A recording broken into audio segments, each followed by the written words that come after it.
ಒಬ್ಬ star actor direction ಮಾಡ್ತಾ ಇದ್ದಾರೆ ಅಂತಂದರೆ ಆ ಸಿನಿಮಾ ಮೇಲಿನ ಎಕ್ಸ್ಪೆಕ್ಟೇಷನ್ ಒಂದು ಪಟ್ಟು ಜಾಸ್ತಿನೇ ಇರುತ್ತೆ. ಈಗ ಸಲ್ಗಾ ಸಿನಿಮಾದ ಮೇಲೂ ಅಷ್ಟೇ, ದುನಿಯಾ ವಿಜಯ್ ಅವರು ಸಿನಿಮಾ ಮಾಡ್ತಾ ಇದ್ದಾರೆ ಅಂದ ತಕ್ಷಣ ಆ ಸಿನಿಮಾ ಹೇಗಿರುತ್ತೆ, ದುನಿಯಾ ವಿಜಯ್ ಅವರ ಡೈರೆಕ್ಷನ ಅಂತ ಒಂದಷ್ಟು ಕುತೂಹಲ ನಮಗೂ ಕಡಿತು, ನಿಮಗೂ ಕಡಿತಾ ಇರುತ್ತೆ. ಆದರೆ ಮೇಕಿಂಗ್ ವಿಡಿಯೋನ ನೋಡಿದಾದ್ಮೇಲೆ ಅನ್ನಿಸ್ತಾ ಇದೆ ಈ ಸಿನಿಮಾಗೆ ಗೆಲ್ಲೋ ಯೋಗ್ಯತೆ ಎರಡೂ ಇದೆ ಅಂತ. ಸದ್ಯಕ್ಕೆ ನಮ್ಮ ಜೊತೆಗೆ ಈಗ ದುನಿಯಾ ವಿಜಯ್ ಅವರು ಇದ್ದಾರೆ. ಸಿನಿಮಾದ ಬಗ್ಗೆ, ಅದರ ಅಪ್ಡೇಟ್ಸ್ ಬಗ್ಗೆ ಅವ್ರ ಜೊತೆ ಮಾತಾಡೋಣ ಬನ್ನಿ. ಸರ್, ಮೊದಲಿಗೆ congratulations. Thank you Lokesh, thank you. ಒಂದು ಸಿನಿಮಾ ಅಂದ ತಕ್ಷಣ ಎಷ್ಟೋ ಸಿನಿಮಾ ಈ ಥರ ಕನಸುಗಳು, ಒಬ್ಬ ಸ್ಟಾರ್ ಆ್ಯಕ್ಟ್ರ್ ಸಿನಿಮಾ ಮಾಡ್ತೀನಿ ಅಂದ ತಕ್ಷಣ ಶುರು ಆಗುತ್ತೆ. ಶುರು ಆದಮೇಲೆ ಅದನ್ನು ಎಂಡ್ ತನಕ ಕರ್ಕೊಂಡು ಹೋಗೋದು ತುಂಬ ಕಷ್ಟ. ಬಟ್ ನಿಮ್ಮ ವಿಷಯದಲ್ಲಿ ಹಂಗಲ್ಲ, ಅದೇ ಥರ ಸ್ಟಾರ್ಟ್ ಆಯಿತು, ಅದೇ ಥರ ಎಂಡ್ ಆಗ್ತಿದೆ, ಒಂದು ರೇಂಜಿಗೆ ಬಂದು ನಿಂತಿದೆ. ಹೇಗೆ ಅನಿಸ್ತಾ ಇದೆ ಆಸ್ ಎ ಡೈರೆಕ್ಟರ್? ಇದಕ್ಕೆಲ್ಲ ನಮ್ಮ ಪ್ರೊಡ್ಯೂಸರ್ ಕಾರಣ, ಶ್ರೀಕಾಂತ್ ಅವರು, ನಾಗಿ ಅವರು. ಅವ್ರು ಗಟ್ಟಿಯಾಗಿದ್ದಾಗಲೇ ನಾವು ಹಿಂದೆಗಡೆ ನಡ್ಕೊಂಡು ಹೋಗೋಕೆ ಚೆನ್ನಾಗಿರುತ್ತೆ. ಸೊ ಹಂಗಾಗಿ ಅವ್ರು ನಮಗೆ ವೆರಿ ಸಪೋರ್ಟಿವ್ ಆಗಿದ್ದಾರೆ, ಅದು ನಮಗೆ ಖುಷಿ. ಓಕೆ, ಒಂದೊಳ್ಳೆ ಟ್ರ್ಯಾಕ್ ವಿಜಯ್ ಅವ್ರದ್ದು. ಸಿನಿಮಾ ಮಾಡ್ಕೊಂಬಂದ್ರು, ಮಾಸ್ ಹೀರೋ ಆಗಿ ನಿಂತಿದ್ರು, ಎಲ್ಲ ಓಕೆ. ಈ ಥರ ಸಿನಿಮಾ ಮಾಡಬೇಕು ಅನ್ನೋ ಕನಸು ಹುಟ್ಟಿದ್ದು ಯಾವಾಗಿಂದ? ನಾನು ಈಗಾಗಲೇ ಜಯಮ್ಮನ ಮಗ ಕತೆ ಬರೆದಿದ್ದೆ ನಾನೇನೆ. ಬರೆದು ಆಮೇಲೆ ನನಗೆ ಅವಾಗ ಅನಿಸಿತ್ತು, ನಾನು ಕತೆ ಮಾಡ್ತೀನಿ, ಜನಕ್ಕೆ ಒಪ್ಪಿಸ್ತೀನಿ ಅಂದಾಗ ನಾನೊಂದು ಈ ಅಂಡರ್ವರ್ಲ್ಡ್ ಬಗ್ಗೆ ಒಂದಷ್ಟು ವಿಷಯಗಳನ್ನ ನಾನು ಕಣ್ಣಾರೆ ನೋಡಿದ್ದೆ. ಆಮೇಲೆ ಕಿವಿಯಾರೆ ಕೇಳಿದ್ದೆ, ಓದಿದ್ದೆ. ಆಮೇಲೆ ಕೆಲವೆಲ್ಲ ನನ್ನ ಗೊತ್ತಿರೋರು ಸ್ವಲ್ಪ ಜನ ಹೇಳ್ತಿದ್ರು ಹಿಂಗಿರುತ್ತೆ ಅಂತ. ಅದನ್ನೆಲ್ಲ ಕುತ್ಕೊಂಡು ಬರಿತಾ ಅನ್ನಿಸ್ತು, ಸರಿ ಇದನ್ನು ನನ್ನ ಅನುಭವದಲ್ಲಿರೋದನ್ನ ನಾನೇ ಹೇಳಿದ್ರೆ ಚೆನ್ನ. ಇನ್ನೊಬ್ಬ ಡೈರೆಕ್ಟ್ರಿಗೆ ಹೇಳಿದಾಗ ಅದು ಪಾಪ ತಪ್ಪೇನಾಗುತ್ತೆ, ಅವ್ರು ಅದು ನೋಡಲಿಲ್ಲ ಅಂದರೆ ತೆಗಿಯೋಕ್ಕೆ ಬರಲ್ಲ. ಸೊ ಹಂಗಾಗಿ ಈ ಡೈರೆಕ್ಷನ್ ಮಾಡಬೇಕು ಅನ್ನೋ ಆಸೆ. ಓಕೆ, 2018-19 ಈ ಟೈಮಲ್ಲಿ ಒಂದು ಪೀರಿಯಡಲ್ಲಿ ನೋಡಿದಾಗ ಸಿನಿಮಾಗಳು ಒಂದಷ್ಟು ಬೇರೆ ಜನರು, ಒಂದು ಥ್ರಿಲ್ಲರು, ಹಾರರು ಮತ್ತು ಹಳೆ ಒಂದು ಪೀರಿಯಡಿಗೆ ಸಿನಿಮಾಗಳು ಬರ್ತವೆ. ಇದ್ರ ಮಧ್ಯದಲ್ಲಿ ಸಲಗ ಅನ್ನೋ ಈ ಥರ ಒಂದು ಪಕ್ಕಾ ರಾ ಸಿನಿಮಾನೇ ಮಾಡಬೇಕು, ಅದೇ ನನ್ನ ಫಸ್ಟ್ ಆಯ್ಕೆ ಆಗಬೇಕು ಅಂತ ಅನಿಸಿದ್ದಕ್ಕೆ ಅಂತ. ನಮ್ಮನ್ನು ಅಕ್ಸೆಪ್ಟ್ ಮಾಡಿರೋದು ತುಂಬ ರಾನೇ. ಸೊ ಹಂಗಾಗಿ ನನಗೂ ರಾ ಸಿನಿಮಾಗಳನ್ನು ಮಾಡೋಕ್ಕಿಷ್ಟ. ಅಂದರೆ ಒಂದು ಸ್ವಲ್ಪ ವಿಭಿನ್ನವಾಗಿ ಎಲ್ಲರೂ ಮಾಡೋದನ್ನ ಬಿಟ್ಟು ನಾವೊಂಚೂರು ವಿಭಿನ್ನವಾಗಿ ಏನೋ ಹೇಳೋಣ ಅನ್ನೋ ಒಂದು ಆಸೆ. ಎಲ್ಲ ಒಂದು ಕ್ಲಾಸ್ ವಿಷಯನ ಮಾಸ್ ರೂಪದಲ್ಲಿ ಹೇಳೋಕ್ಕೆ ಇಷ್ಟಪಟ್ಟಿದ್ದೀವಿ. ಸರಿ, ಈಗಾಗಲೇ ವಿಜಯ್ ಅವರು ಅಂದರೆ ಬ್ರ್ಯಾಂಡ್, ಬ್ಲ್ಯಾಕ್ ಕೋಬ್ರಾ, ಚಿರತೆ ಅಂತ ಇದೆಲ್ಲ ಬಿಟ್ಟು ಸಲಗ ಆ ಟೈಟ್ಲ್ ಮೇಲೆ ಯಾಕೆ ಅಷ್ಟೊಂದು ವ್ಯಾಮೋಹ ಬಂದಿದ್ದು ಅಂತೇಳಿ? ಈ ಸಿನಿಮಾ ಅಂದಾಗಲೇ ಟೈಟ್ಲ್ಗಳು ತುಂಬ ಮಾತಾಡಬೇಕು. ಆ ಟೈಟ್ಲೇ ಒಂದು ಇನ್ವಿಟೇಷನ್ ಇದ್ದಂಗೆ ಇರುತ್ತೆ ಯಾವಾಗಲೂ. ಟೈಟ್ಲು, ಸಾಂಗು ಎಲ್ಲನೂ. ಈ ಪ್ರತಿಯೊಬ್ಬರು ಸಲಗಾನೇ ಇಲ್ಲಿ. ಪ್ರತಿಯೊಬ್ಬ ಮನೆಯಲ್ಲಿ ಹುಟ್ಟಿರುವಂಥ ಗಂಡು ಮಕ್ಕಳಾಗ್ಬೋದು, ಹೆಣ್ಮಕ್ಳಾಗ್ಬೋದು, ಯಾರು ಅವ್ರ ಕಾಲ ಮೇಲೆ ಅವರು ನಿಂತು ಎಲ್ಲ ಕಷ್ಟಗಳನ್ನು ಅನುಭವಿಸಿ ಚಾಲೆಂಜಿಂಗಾಗಿ ಯಾರ್ಯಾರು ನಿಂತಿದ್ದಾರೋ ಅವರೆಲ್ಲರೂ ಸಲಗಾಗಳೇ. ನನಗೆ ಹಂಗಾಗಿ ಸಲಗ ಅನ್ನೋ ಟೈಟ್ಲ್ ಇಷ್ಟ ಆಯಿತು. ನಾನು ಯಾವಾಗಲೂ ಅದೇ ಹೇಳ್ತೀನಿ, ಯಾರು ಎಲ್ಲ ಸುಮಾರು ಜನ ಸುಮ್ಮನೆ ಯಾರೂ ಮುಂದೆ ಬರೋಕ್ಕಾಗಲ್ಲ, ಕಷ್ಟಪಟ್ಟವ್ರು ಮಾತ್ರ ಮುಂದೆ ಬರೋಕ್ಕೆ ಸಾಧ್ಯ. ಸೊ ಹಂಗಾಗಿ ಕಷ್ಟಪಟ್ಟು ಮುಂದೆ ಬಂದಂಥ ಯಾರೇ ಆಗಿರ್ಬೋದು, ಗಂಡು ಮಕ್ಕಳು, ಹೆಣ್ಮಕ್ಳು, ಇವತ್ತು ಸಮಾಜದಲ್ಲಿ ಒಂದು ಕೆಲಸದಲ್ಲಿ ನಿಂತ್ಕೊಂಡು ಅವ್ರ ಕಾಲ ಮೇಲೆ ಅವ್ರು ನಿಂತ್ಕೊಂಡು ಅವ್ರದ್ದೇನೋ ನೋವು ನಲಿವುಗಳ ಮಧ್ಯೆ ಬದುಕ್ತಾರಲ್ಲ, ಅವರೆಲ್ಲ ನಿಜವಾದ ಸಲಕಗಳು. ಓಕೆ, ಒಂದು ಸಿನಿಮಾ ಡೈರೆಕ್ಷನ್ ಅಂದ ತಕ್ಷಣ ಅದಕ್ಕೆ ಓಂಕಾರ ಹಾಕೋಕ್ಕೆ ಏನೋ ಒಂದು ಹಿನ್ನೆಲೆ ಇರುತ್ತೆ, ಯಾವುದೋ ಒಂದು ಕತೆ ಇರುತ್ತೆ. ವಿಜಯ್ ಅವ್ರಿಗೆ ಈ ಥರ ಒಂದು ಸಿನಿಮಾ ಮಾಡಬೇಕು ಅಂದಾಗ, ಇಂಥದ್ದೇ ಕತೆ ಅಂತಂದಾಗ ಯಾವ್ದಾದ್ರು ನೈಜ ಘಟನೆ ಆಗಲಿ ಅಥವಾ ನಿಮ್ಮ ಸುತ್ತಮುತ್ತ ನಡೆದಿರುವಂಥ ಕತೆ ಆಗಲಿ ಯಾವ್ದಾದ್ರು ಇನ್ಸ್ಪೈರ್ ಆಗಿ? ಇಲ್ಲಿ ನಾನು ಒಂದೇ ಹೇಳೋಕ್ಕೆ ಇಷ್ಟಪಡ್ತೀನಿ, ನಾನು ಆ್ಯಸ್ ಅ ಡೈರೆಕ್ಟ್ರಾಗಿ ತುಂಬ ಹಾರ್ಡ್ ವರ್ಕ್ ಮಾಡಿದ್ದೀನಿ, ನನ್ನ ಟೀಮ್ ಹಾರ್ಡ್ ವರ್ಕ್ ಮಾಡಿದ್ದೀನಿ. ಸೊ ಹಂಗಾಗಿ ನನಗೊಂದು ಆಸೆ ಅಂದರೆ ಸುಮ್ಮನೆ ಈಗಲೇ ಏನು ಹೇಳ್ಕೊಳ್ಳೋದು ಬೇಡ, ಸಿನಿಮಾ ಬಂದ್ಬಿಡ್ಲಿ ತೆರೆ ಮೇಲೆ, ನೋಡಿದ್ಮೇಲೆ ಅವತ್ತು ಮಾತಾಡೋಣ ಅಂತ ನಾನು ನೋಡಿರೋ ಒಂದಷ್ಟು ವಿಷಯಗಳನ್ನು ಸ್ವಲ್ಪ ಕಾಲ್ಪನಿಕ ವಿಷಯಗಳನ್ನ ಇಟ್ಟು ಅದನ್ನು ಮಾಡಿದ್ದೀನಿ. ಓಕೆ, ಇನ್ನು ಸಿನಿಮಾ ಇದ್ರ ಬಗ್ಗೆ ಹೇಳಿದರೆ ಸಿನಿಮಾ ಹೇಗೆ ಶುರುವಾಯಿತು, ಹೇಗೆ ನಡೀತಿದೆ ಅಂತ. ಬಟ್ ಈಗ ಮೇಕಿಂಗ್ ವಿಡಿಯೋ ಬಗ್ಗೆ ಮಾತನಾಡೋರು, ಈಗ ಟ್ರೆಂಡಿಂಗ್ ಇರೋಂಥ ವಿಷಯ. ಹೌದೌದು, ಈಗ ನೋಡಿ ಎಲ್ಲ ಕಡೆನೂ ನನಗೆ ವಿಶ್ ಮಾಡೋದು ಇನ್ನೊಂದು ಶಕ್ತಿ ಬಂತದು.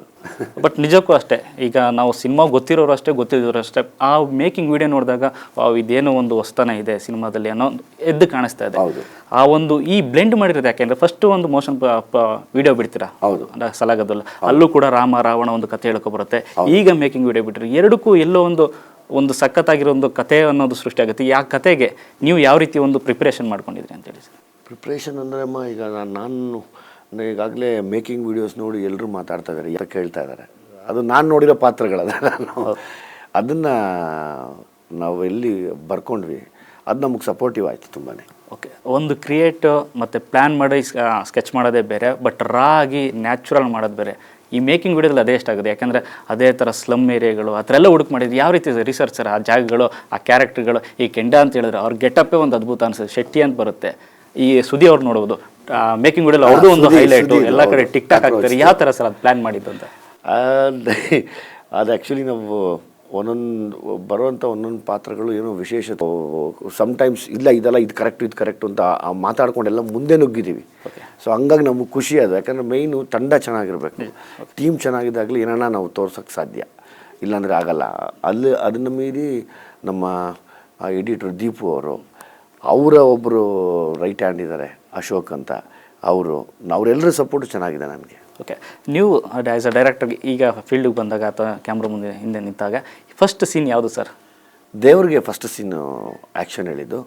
ಸೊ ಹಂಗಾಗಿ ದೇವ್ರಿಗೆ ಫಸ್ಟ್ ಆ್ಯಕ್ಷನ್ ಹೇಳಿ ಕಟ್ ಮಾಡಲಿಲ್ಲ ನಾನು. ಓಕೆ ಅವತ್ತು ಕೂಡ ದೊಡ್ಡ ಸಪೋರ್ಟ್ ಅನಿಸುತ್ತೆ. ಸಿದ್ದರಾಮಯ್ಯ ಸರ್ ಬಂದಿದ್ದು, ಸುದೀಪ್ ಅವ್ರು ಬಂದಿದ್ದು, ಡಿ ಕೆ ಸೂರಿ ಸರ್ ಬಂದಿದ್ದು, ಎಲ್ಲರೂ ನನಗೆ ಒಂದು ದೊಡ್ಡ ಸಪೋರ್ಟ್ ಕೊಟ್ಟರು. ಅಟ್ ದ ಸೇಮ್ ಟೈಮ್ ಎಲ್ಲ ಹೀರೋಗಳ ಫ್ಯಾನ್ಸು ನಮಗೆ ಮೆಸೇಜ್ ಮಾಡ್ತಿದ್ದಾರೆ, ತುಂಬ ಚೆನ್ನಾಗಿದೆ, wish you the good luck ಅಂತ.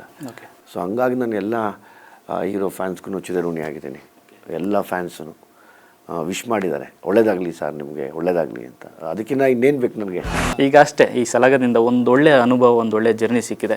ಈ ಒಂದು ಜರ್ನಿನಲ್ಲಿ ತುಂಬ ಕಷ್ಟ ಅನಿಸಿದೆ ಅದು ಸರ್ ಸಲಗ ಶೂಟಿಂಗ್ ಟೈಮ್? ಇಲ್ಲ ಯಾವುದೂ ಕಷ್ಟ ಇಲ್ಲ ನಮಗೆ. ನಮ್ಮ ಇಡೀ ಟೀಮು ಜೊತೆಗೆ ನಾನು ಸಮೇತ, ನಾವು ಕಷ್ಟ ಅನ್ನೋದು ನಮಗೆ ಪ್ರತಿನಿತ್ಯ ಇರೋದೇ ಕಣ್ಮುಂದೆ. ಅದನ್ನು ಒಂದು ಪಾರ್ಟ್ ಆಫ್ ದ ಲೈಫ್ ತೊಗೊಂಡ್ಬಿಟ್ಟಿದ್ದೀವಿ, ಪಾರ್ಟ್ ಆಫ್ ದ ಲೈಫ್ ಇದ್ದಂಗೆ ಅದು. ಸೊ ಹಂಗಾಗಿ ಕಷ್ಟ ಅನ್ನೋದು ನಮ್ಮ ಟೀಮಲ್ಲಿ ನನಗೇ ಆಗಲಿ, ಏನೇ ಕಷ್ಟ ಬರಲಿ ಜೀವನದಲ್ಲಿ ಯಾವತ್ತೂ ಹೆದರೋದಿಲ್ಲ, ಏನು ಬಂದರೂ ಮುನ್ನುಗ್ತಾ ಇರ್ತೀವಿ ಅಷ್ಟೇ. ಓಕೆ, ವಿಜಯ್ ಅವ್ರು ಕರೆಕ್ಟಾಗಿ ನಿದ್ದೆ ಮಾಡಿ 1 ವರ್ಷ ಆಯಿತು ಅಂತಲೇ ಹೇಳ್ಬೋದು. ಯಾಕಂದ್ರೆ ಇನ್ನೇನು ನೋಡ್ತಾ ಇದ್ದೀವಿ ನಾವು ಕೂಡ 24 ಗಂಟೆ ವರ್ಕ್ ಮಾಡ್ತಾ ಇರ್ತೀರಿ. ಹೇಗೆ 2 ಕ್ಯಾಮ್ರಾ ಹಿಂದೆ ಮುಂದೆ ಯಾವ ಥರ ಮ್ಯಾನೇಜ್ ಮಾಡ್ತೀರಾ ಅಂತೇಳಿ ಸರ್? ಜವಾಬ್ದಾರಿ ಅದು, ಮತ್ತು ನಾನು ಇಷ್ಟಪಟ್ಟಿರೋದು. ಸೊ ಇಷ್ಟಪಟ್ಟಿರೋದನ್ನ ಮಾಡಬೇಕಾದ್ರೆ ಅದಕ್ಕೆ ಕಷ್ಟ ಅಂತ ಯಾವತ್ತು ಹೇಳ್ಕೊಡೋದು ನನಗೆ ಗೊತ್ತಿರೋಂಗೆ. ಸೊ ಅದು ಇಷ್ಟವಾದ ಕೆಲಸ.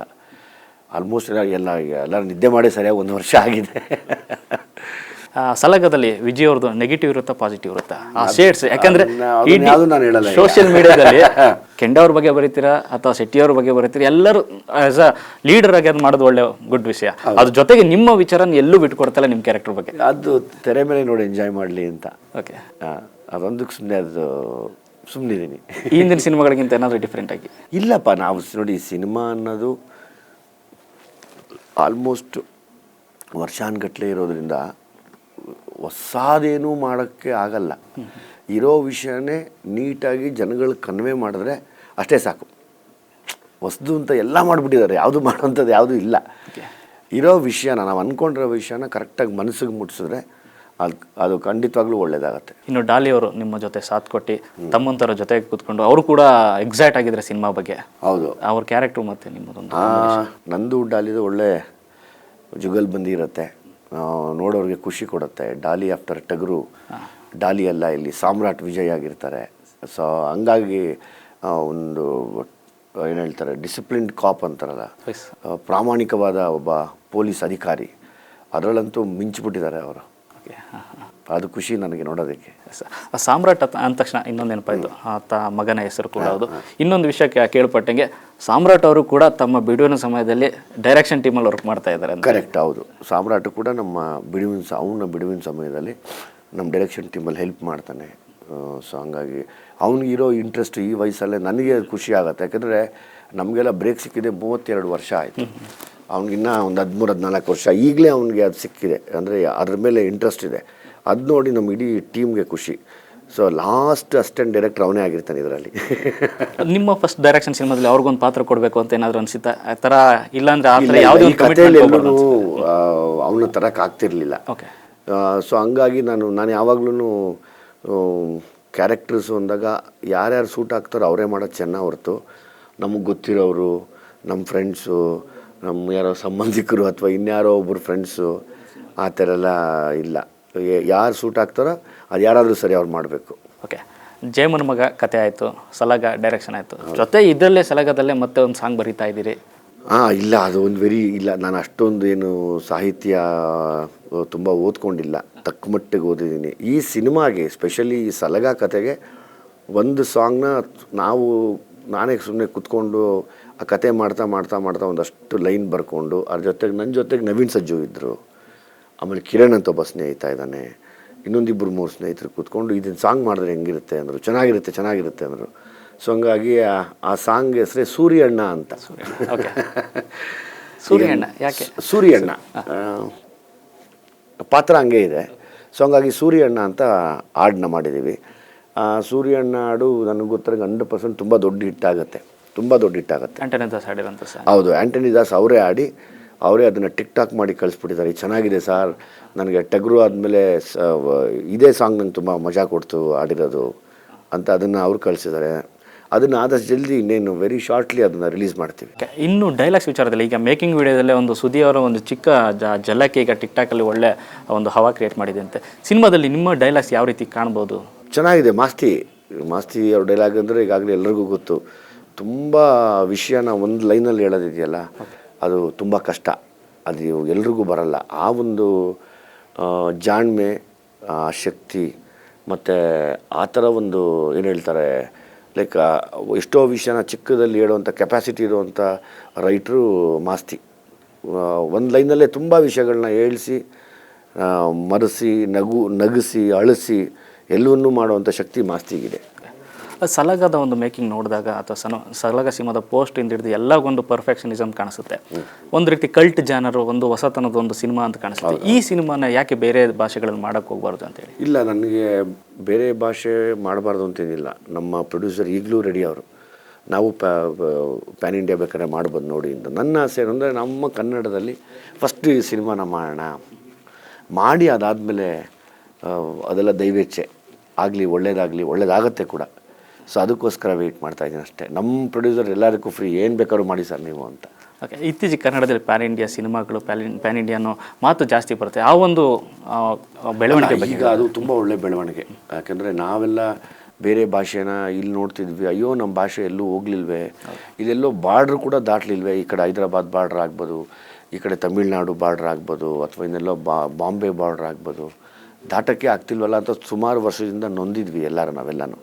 ಇವತ್ತು ನಮಗೆ ಆ ಖುಷಿ ಕೊಡೋದು KGF ಅನ್ನೋ ಒಂದು ಸಿನಿಮಾ ಆ ಮಟ್ಟಕ್ಕೆ ತೊಗೊಂಡೋಗಿ ಎಲ್ಲ ತಮಿಳು, ತೆಲುಗು, ಹಿಂದಿ ಎಲ್ಲ ಕಡೆನೂ ಅದು ತೋರಿಸ್ತು ಕನ್ನಡ ಸಿನಿಮಾ ಅಂದರೆ ಏನು ಅಂತ. ಸೊ ಆ ಒಂದು ಸಿನಿಮಾಗೆ ನಮ್ಗೆ ನಿಜವಾಗ್ಲೂ ನಾವು ಕನ್ನಡಿಗರಾಗಿ ನಾನು ಖುಷಿ ಪಡ್ತೀನಿ, ಅದನ್ನು ತುಂಬ ಹೆಮ್ಮೆ ಪಡ್ತೀನಿ.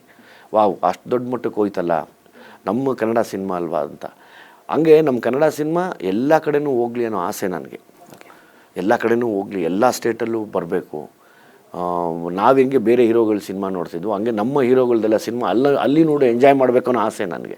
ಯಾಕಂದರೆ ನೀವೆಲ್ಲೇ ಹೋಗಿ, ಲೈಕ್ ಬಾಂಬೆ ಆಗ್ಬೋದು, ಹೈದರಾಬಾದ್ ಆಗ್ಬೋದು, ತಮಿಳ್ನಾಡು ಆಗ್ಬೋದು, ಎಲ್ಲ ಕಡೆ ನಮ್ಮ ಕನ್ನಡಿಗರು ಇದ್ದಾರೆ. ಅದನ್ನು ಮೀರಿ ಚಿತ್ರರಸಿಕರು ಅಂತಾರಲ್ಲ, ಸಿನಿಮಾನ ನೋಡಿ ಎಂಜಾಯ್ ಮಾಡೋರು ಅವರು ಇದ್ದಾರೆ. ಇವಾಗ ನಾನು ಆ್ಯಸ್ ಎ ಕನ್ನಡಿಗ ತಮಿಳ್ ನೋಡ್ತೀನಿ, ತೆಲುಗು ನೋಡ್ತೀನಿ, ಹಿಂದಿ ನೋಡ್ತೀನಿ. ಇವಾಗ ಹೈದರಾಬಾದ್ಗೆ ಹೋದರೂ ಅಷ್ಟೇ. ಇವಾಗ KGFನೆಲ್ಲ ನೋಡಿದ್ದಾರೆ, ಹಿಂದಿಲಿ ನೋಡಿದ್ದಾರೆ, ಖುಷಿ ಅಲ್ವಾ ಅದು. ತಮಿಳಲ್ಲಿ ನೋಡಿದ್ದಾರೆ, ಖುಷಿ ಅಲ್ವಾ ಅದು. ಅಲ್ಲಿನ ಟೆಕ್ನಿಷಿಯನ್ ಈ ಕಡೆ ಬರ್ತಾ ಇದ್ದಾರೆ. ಸೊ ನನಗದು ಹೆಮ್ಮೆ ಅದು. ನಮ್ಮ ಕನ್ನಡದ ಸಿನಿಮಾ ಅಂತ ಇನ್ನು ಹೋದಾಗ ನಮ್ಮ ಕನ್ನಡಿಗರಿಗೆ ಒಂದು ಬೆಲೆ ಇರುತ್ತೆ. ಹಂಗಾಗಿ ಪ್ಯಾನ್ ಇಂಡಿಯಾ ಆದರೆ ತುಂಬ ಸಂತೋಷ. ಓಕೆ, ಇನ್ನು ಈಗಷ್ಟೇ ಮೇಕಿಂಗ್ ವಿಡಿಯೋ ಇತ್ತು. ವೈಯಕ್ತಿಕವಾಗಿ ನೀವು ಬರೆದಿರುವಂಥ ಸಾಂಗ್ ತುಂಬ ಚೆನ್ನಾಗಿದೆ ಅಂತ ನೀವು ಟೀಮ್ ಆದಷ್ಟು ಜಲ್ದಿ ಬರುತ್ತೆ. ನೆಕ್ಸ್ಟ್ ಬಿಡೋದೇ ಅದನ್ನು ನಾವು ನೆಕ್ಸ್ಟ್ ಬಿಡೋದೇ ಅದೇ. ಈಗ ಸದ್ಯಕ್ಕೆ ಯಾವ ಹಂತದಲ್ಲಿದೆ ಸರ್ ಸಲಗ? ಆ ಸಲಗ ಡಬ್ಬಿಂಗ್ ಎಲ್ಲ ಮುಗಿದಿದೆ, ಇನ್ನೇನು ರಿಲೀಸ್ಗೆ ರೆಡಿ ಆಗ್ತಾ ಇದ್ದೀವಿ. ಸೊ ಹಂಗಾಗಿ ಒಂದಷ್ಟು ಟೆಕ್ನಿಕಲ್ ಕೆಲಸಗಳಿದ್ದಾವೆ, ಅದೆಲ್ಲ ಮುಗಿಸ್ಕೊಂಡು ಬಂದುಬಿಡ್ತೀವಿ ಆದಷ್ಟು ಜಲ್ದಿ. ಓಕೆ, ಬರ್ತ್ಡೇಗೆ ಏನಾದರೂ ಟ್ರೈಲರ್ ಬರ್ಬೋದಾ? ಬರ್ತ್ಡೇಗೆ ಬಹುಶಃ ಬರ್ಬೋದು, ಒಂದು ಟ್ರೈಲರ್ ಆಗ್ಬೋದು. ಅದೆಲ್ಲ ಗ್ರೂಪ್ ಡಿಸ್ಕಸ್ ಮಾಡ್ತಾಯಿದ್ದೀವಿ. ಅದಕ್ಕೆ ಮುಂಚೆ ಸೂರ್ಯಣ್ಣ ಸಾಂಗ್ ಬರುತ್ತೆ, ಮರೀದಿರ ಸೂರ್ಯಣ್ಣ ಸಾಂಗ್ ನೋಡಿ. ಆ ಸಾಂಗ್ ನೋಡಿದ್ರೆ ಖಂಡಿತವಾಗ್ಲೂ ಎಲ್ಲರೂ ಕುಣಿದಾಡ್ತೀರ. ಸರ್, ಇನ್ನು ಸಾಂಗ್ಸ್ ಕೂಡ ಸೂರ್ಯಣ್ಣ ಸಾಂಗ್ ಇಷ್ಟರಲ್ಲೇ ಬರ್ತದೆ ಅಂತ ಹೇಳಿದ್ರೆ, ಆಗಲೇ A2 ಮ್ಯೂಸಿಕ್ ಅವರು ಸಿನಿಮಾದ ಸಾಂಗ್ಸ್ಗಳನ್ನು ದೊಡ್ಡ ಮೊತ್ತಕ್ಕೆ ತಗೊಂಡಿದ್ದಾರೆ. ಹೌದು, A2 ಮ್ಯೂಸಿಕ್ ಮತ್ತೆ ರೀಲಾಂಚ್ ಆಗ್ತಾ ಇದೆ. ಸೊ ಹಂಗಾಗಿ ಅವರು ಪಚ್ಚಿ ಅಂತೇಳಿ ನಾವು ಪ್ರೀತಿಯಿಂದ ಕರಿತೀವಿ ಅವ್ರನ್ನ. ಚೆನ್ನಾಗಿದೆ ಕಂಪ್ನಿ, ಈಗಾಗಲೇ ಒಳ್ಳೆ ರೇಟನ್ನು ಕೊಟ್ಟು ಮತ್ತು ಅವರು ಮುಂದೆ ನಿಂತು ತುಂಬ ಸಪೋರ್ಟಿವ್ ಆಗಿದ್ದಾರೆ. ಅವ್ರ ಮ್ಯೂಸಿಕ್ ಚಾನಲ್ ಕೂಡ ಒಳ್ಳೆಯದಾಗಲಿ. A2 ಮ್ಯೂಸಿಕ್ಗೆ ಎಷ್ಟು ಸಾಂಗ್ಸ್ ಇರುತ್ತೆ ಅನ್ಸುತ್ತೆ? ಆಲ್ಮೋಸ್ಟ್ ನಿಮಗೆ ಒಂದು 5 ಸಾಂಗ್ ಇದೆ. 5 ಸಾಂಗೂ ತುಂಬ ಚೆನ್ನಾಗಿ ಬಂದಿದೆ. ಓಕೆ ಸರ್, ಈಗ ಪೇನ್ ಪ್ಲಾನಿಂಗ್ ಇದೆ ಸರ್ ಸದ್ಯಕ್ಕೆ. ಪ್ರಮೋಷನ್ ವಿಚಾರದಲ್ಲೂ ಒಂದು ದೊಡ್ಡ ಮಟ್ಟಕ್ಕೆ ಹೋಗ್ತಾ ಇದೆ. ಈಗ ಆಲ್ರೆಡಿ ರೀಚ್ ಆಗ್ತಾಯಿದೆ ಚೆನ್ನಾಗಿ. ಈಗ ಯಾವಾಗ ರಿಲೀಸ್ ಆಗ್ಬೋದು, ಜೊತೆಗೆ ಯಾವ ರೀತಿ? ಫೆಬ್ರವರಿಗೆ ಅನೌನ್ಸ್ ಮಾಡಿಬಿಡ್ತೀವಿ. ಫೆಬ್ರವರಿ ಅನೌನ್ಸ್ ಮಾಡಿ ಅದಷ್ಟು ಜಲ್ದಿ ಬರ್ತೀವಿ. ಓಕೆ ಸರ್, ಈ ಸರಿ ಬರ್ಡೇಗೆ ಏನು ಸ್ಪೆಷಲ್ ಇರುತ್ತೆ ಸರ್? ಅದೇ ಈ ಸಿನಿಮಾದ ಟೆನ್ಷನು. ಅಲ್ಲಿ ತನಕ ಮುಗ್ದಿರುತ್ತೆ ಸಿನಿಮಾ? ಹಾಂ, ಅಲ್ಲಿಷ್ಟೊತ್ತು ಮುಗಿದೋಗಿರುತ್ತೆ. ಬಹುಶಃ ಟೀಸರ್ ಆಗ್ಬೋದು. ಟೀಸರ್ ಆಗೋದು. ಸರ್ಪ್ರೈಸ್ ನೋಡೋಣ. Okay, thank you so much. Thank you Loki, thank you very much, thank you. Yes, ನೋಡಿದ್ರಲ್ಲ, ಇದಿಷ್ಟು ದುನಿಯಾ ವಿಜಯ್ ಅವರ ಮಾತು. ಹೆಚ್ಚಿನ ಅಪ್ಡೇಟ್ಸ್ಗಾಗಿ ನೋಡ್ತಾರೆ ನ್ಯೂಸ್ ಫಸ್ಟ್. ನಮಸ್ಕಾರ.